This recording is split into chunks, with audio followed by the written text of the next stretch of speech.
Recently supreme court, हम जिसको supreme court judicial activism कहते हैं या जुडिशियल आप ओवररीच कह लो, जुडिशियल एक्टिविज्म,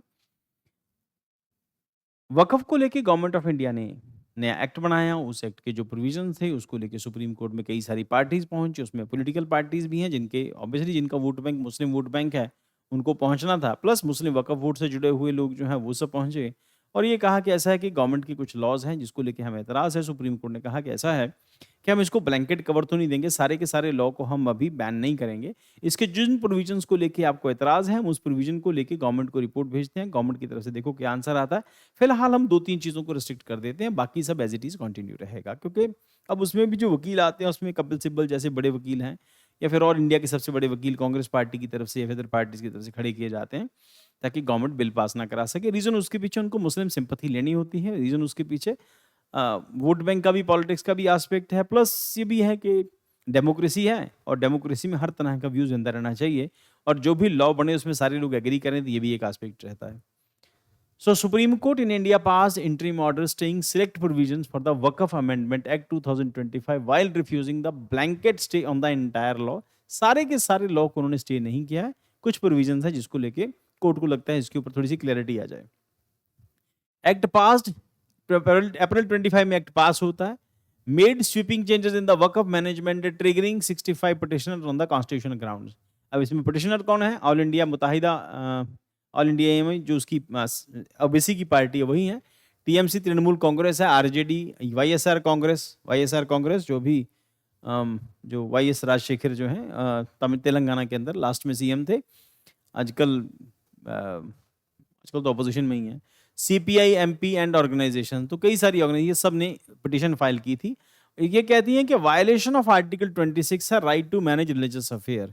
उसके बाद erosion of community autonomy in managing waqf properties, judicial principle के अंदर under article 13 clause 2 only provisions violating fundamental rights can be struck down, not the whole act. तो आर्टिकल 13 का प्रोविजन ये कहता है provisions only, provisions violating fundamental rights can be struck down. अगर आपके fundamental right की वायलेशन होती है सिर्फ वही जाएगा, बाकी तो सारा लॉ एज इट इज रहेगा, not the whole act. Supreme court interim relief क्या कहता है? Collectors power to declare waqf as government property, section 3C। अब ये जो पावर है ये पहले गवर्नमेंट ने एक्ट के अकॉर्डिंगली ये पावर कलेक्टर को मिल गई थी। कलेक्टर मतलब डीसी, किसी जगह पे डीएम कहते हैं, तो कलेक्टर के हाथ में ये पावर है। ऑफिसर है आईएएस ऑफिसर, उसके हाथ में पावर है किसी प्रॉपर्टी को वक्फ डिक्लेयर करना है या नहीं करना। इसमें कहा कि state at prima facie arbitrary as against the separation of power. Separation of power मतलब एग्जीक्यूटिव इंटरफेयर नहीं करेगी, है ना, रिलीजियस मामलों के अंदर। Property retains waqf status during the inquiry, no disposition, no third party right till tribunals final decision. So अब ये सेफगार्ड दिए हैं कि जब तक फाइनल नहीं हो जाता तब तक जो कलेक्टर हैं उसकी अथॉरिटी को थोड़ा सा रोक दिया उन्होंने, थोड़ा सा क्या, कंप्लीटली रोक दिया है कि कलेक्टर इंटरफेयर नहीं करेगा इसमें। Inclusion of the non Muslim in Waqf board, अब यहाँ पर ये है कि प्रोविजंस के अकॉर्डिंगली नॉन मुस्लिम्स को भी वकफ बोर्ड में इंक्लूड किया था। जैसे सेंट्रल वकफ काउंसिल है उसमें 22 मेंबर टोटल हैं, मैक्सिमम 4 नॉन मुस्लिम, इसका मतलब 4 नॉन मुस्लिम मेंबर्स को अलाउ किया था। तो उन्होंने कहा कि मुस्लिम धर्म से जुड़ा हुआ मामला है तो मुसलमानों को ही इसको हैंडल करने का राइट होना चाहिए, नॉन मुस्लिम्स को अलाउ नहीं होना चाहिए। देन उसके बाद स्टेट वकफ बोर्ड के अंदर 11 मेंबर्स होते हैं, मैक्सिमम 3 नॉन मुस्लिम्स, उनमें से मैक्सिमम 3 जो है नॉन मुस्लिम्स अलाउ हो गए, उसको भी उन्होंने मना किया।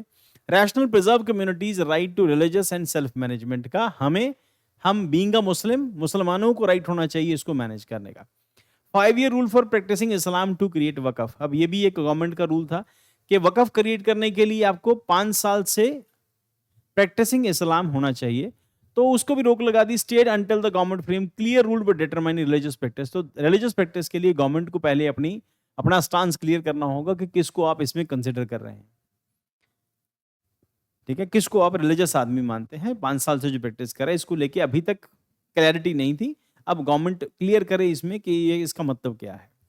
देन उसके बाद provision not state, abolition of the waqf by use, government concept was misused to encroach public land, court no prima facie case to stay in abolition, application of limited act, earlier exemptions removed, encroachment suit now time bound, and उसके बाद court upheld this as corrective against discrimination. तो सरकार की तरफ से जो laws बनाए गए, उसमें सुप्रीम कोर्ट के जो एतराज़ थे, जहाँ-जहाँ सुप्रीम कोर्ट को लगा यहाँ गड़बड़ है, तो वहाँ-वहाँ सुप्रीम कोर्ट रिस्ट्रिक्ट कर रहा है। और प्रोविजंस जिनके ऊपर स्टे नहीं कर रहा है, देखो ना, नॉट स्टेड, और abolition of waqf by use and government concept was misused to encroach public land. इससे पहले यही था, जो पहले के प्रोविज़न थे, उसमें पब्लिक लैंड को वक़्फ़ जो है एक्वायर कर सकता है। जैसे हम लोगों ने कई सारी स्टेटमेंट उनसे जुड़ी हुई, जो वक़्फ़ से जुड़े हुए मेंबर थे, क्योंकि वक़्फ़ बहुत बड़ी प्रॉपर्टी कैरी करता है। रेलवे के बाद सबसे बड़ी प्रॉपर्टी वक़्फ़ की है। जिस प्रॉपर्टी को वक़्फ़ कह देता है ये वक़्फ़ की है, तो वो वक़्फ़ की हो जाती थी। अब वक़्फ़ क्या है? वक़्फ़ नॉर्मली जो है मुस्लिम जो लैंड से जुड़ा हुआ प्रोविज़न है, ख़ास तौर के ऊपर जो लोग इंडिया छोड़ के पाकिस्तान चले गए, उनकी जो लैंड थी उसकी मैनेजमेंट को लेके, जो पास्ट के टाइम पर मेडिवल पीरियड के अंदर जो मुस्लिम लैंड थी उसको लेके ये प्रोविज़न है। वक़्फ़ का प्रोविज़न इसी करके किया था। अब ये जो यहाँ पे स्टे नहीं लगाया है, तो ये भी किसी भी प्रॉपर्टी को वक़्फ़ डिक्लेयर नहीं कर सकते। उसके बाद no prima facie case to stay its abolition, तो एबोलिशन का भी कोई प्रोविज़न यहाँ पे था, उसको भी सुप्रीम कोर्ट ने कोई स्टे ये नहीं लगाया है। तो उसके बाद एप्लीकेशन ऑफ लिमिटेड एक्ट, उसके बाद सिग्निफिकेंस ऑफ इंटरिम ऑर्डर। अब इंटरिम ऑर्डर के जो बेनिफिट्स क्या होंगे? Balance religious freedom with stay regulatory powers, prevents arbitrary dispossession, ensures tribal adjudication, उसके बाद provides clarity on the non Muslim participation in the work of government. अब किसी religion का मामला है तो उस रिलीजन के लोग ही उसको चलाएं तो ज़्यादा बेटर है। जैसे सिख रिलीजन को चलाने के लिए एसजीपीसी होती है, वैसे ही मुस्लिम्स को राइट है, हर हर रिलीजियस कम्युनिटी को राइट है अपने रिलीजन के हिसाब से चीज़ों को मैनेज करने का। और अगर दूसरे रिलीजन के लोग आते हैं तो ऑब्वियसली एक सेंटिमेंटल एतराज़ तो होता ही है कि नहीं होना चाहिए। देन उसके बाद तो ब्रॉडर कंसर्न्स क्या है? Property right versus religious law, exclusion of the non Muslims from creating waqf contradicts past precedents, यानी मोती शाह वर्सेस अब्दुल गफ्फार केस 1956 नागपुर के अंदर ये केस हुआ था। Exclusion of non Muslim from creating waqf contradicts past precedents, तो जो नॉन मुस्लिम्स हैं वो वक़्फ़ की जो पुरानी प्रॉपर्टीज़ रह चुकी हैं उनको वो कब्ज़ा नहीं करें, वो मुसलमानों की प्रॉपर्टीज़ हैं, मुसलमानों को ही मिलनी चाहिए, इस करके वक़्फ़ बनाने का कॉन्सेप्ट यही था।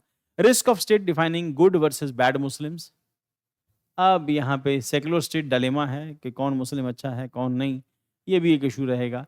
पैरिटी इशू है, other endowment laws, Sikh, Hindu, Buddhist, Jain also have restrictions, parity concern, missed UCC opportunity, could have been step towards uniform regulation of the all religious endowment। conclusion क्या है? जैसे यूसीसी है, यूनिफॉर्म सिविल कोड का provision है, उसको लेके भी आने वाले दिनों में हो सकता है कि अगर गवर्नमेंट लेके आना चाहे तो उसको भी थोड़ी बहुत कहीं ना कहीं रिस्ट्रिक्शन लगी है।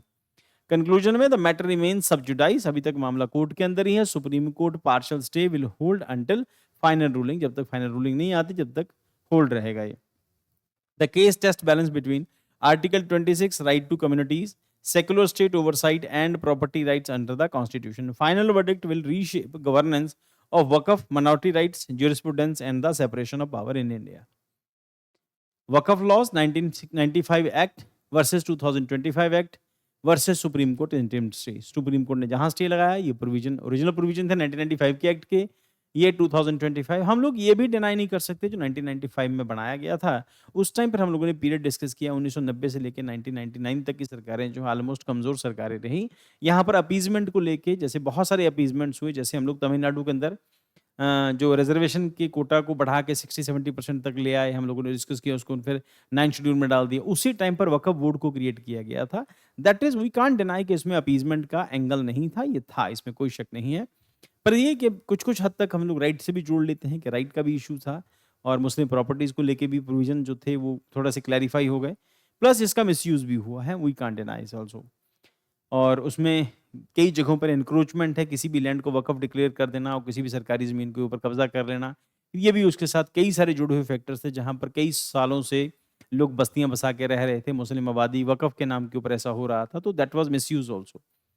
तो उसको भी एक बार एड्रेस करना ज़रूरी था। तो गवर्नमेंट जो लॉज़ बनाती है उसमें फिर कई सारे, अब देखो लॉ जब बनता है कुछ ना कुछ फ्लॉज़ तो होते ही हैं उसके अंदर। तो सुप्रीम कोर्ट मतलब ये कि लॉ के अकॉर्डिंगली हो तो सब कुछ ठीक है, अगर लॉ के अकॉर्डिंग नहीं तो सुप्रीम कोर्ट बैन लगा सकता है। यूपीएससी मेंस के लिए use this case as example of the judicial balancing of religious freedom and state power, comparative endowment laws, उसके बाद सेक्युलरिज्म एंड यूसीसी डिबेट।